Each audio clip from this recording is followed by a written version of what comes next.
Okay, the simplest place to start with understanding how the general linear model applies to different study designs is with the correlational design. So this is one of the studies that you can select from for your assessment as you're designing your proposal. So, as a reminder, with a correlational design, you typically have one sample of individuals, and you've typically collected data on two, or maybe more, continuous variables. That is to say that they are interval or ratio scale variables from these individuals, and you're interested in how two of the variables relate to one another. Or it may be varieties of pairs of variables if you've collected more than two. But typically you're interested in the relationship between two variables that you've collected from a single sample of individuals. Let's visualize this then. So you have a sample of individuals, and you may measure two things, such as muscle size and strength. And then you're interested to see how these two things relate to one another. Let's look back at our general linear model equation then. So, in this case, we could say that x is something like muscle size and y is something like strength. Our model then would give us two parameters that we can look at. We have the intercept value, which just tells us what the average value of muscle strength is if muscle size was 0.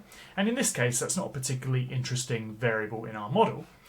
What we'd be more interested in is probably the slope parameter, and this is typically what we're interested in when we're looking at relationships.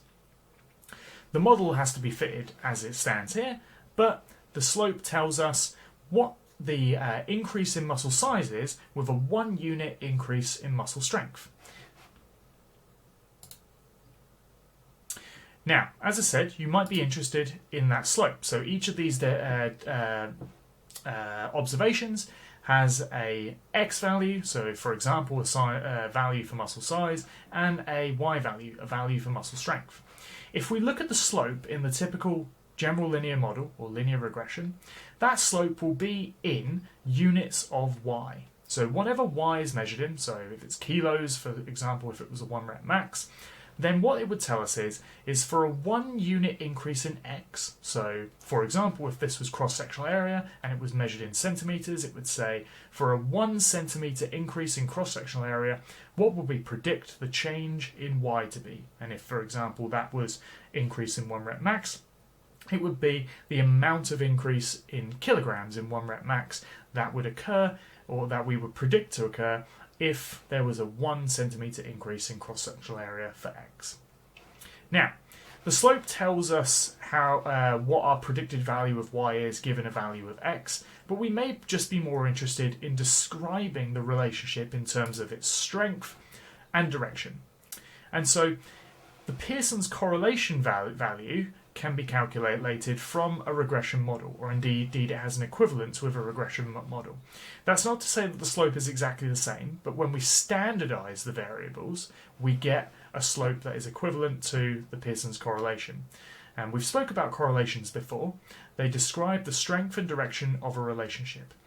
So they range from -1 to +1, with a value of -1 indicating a perfect negative relationship. So as x increases, y decreases. A value of 0 would mean that there is no relationship. And a value of +1 would mean that there is a perfect relationship whereby as x increases, y increases to a similar magnitude or the same magnitude. Anything between those values indicates differing degrees of strength. But if you have a negative value, then it indicates a negative direction of relationship, and a positive value indicates a positive direction of relationship. Now, in some cases, you may have what is called a monotonic relationship, which is to say it's always increasing or decreasing, but it may not be linear.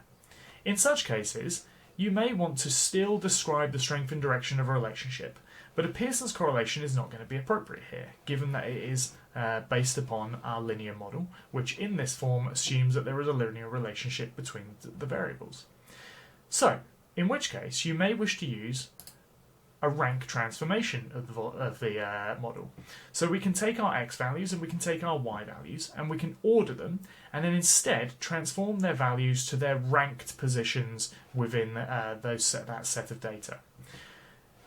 If we fit a linear regression model to it, then this is equivalent to a similar kind, another kind of correlation, which is known as Spearman's correlation, or Spearman's rank correlation, which is essentially our linear regression applied to the rank transform data. And this ranges from similarly from -1 to +1 and tells you about the direction and the strength of the relationship in what we would call a non-parametric manner. There will be a video to accompany this that will show you how to conduct correlations in JASP and also show you their equivalence with the regression model or general linear model form here so that you can understand how these tests all relate back to the same kind of model.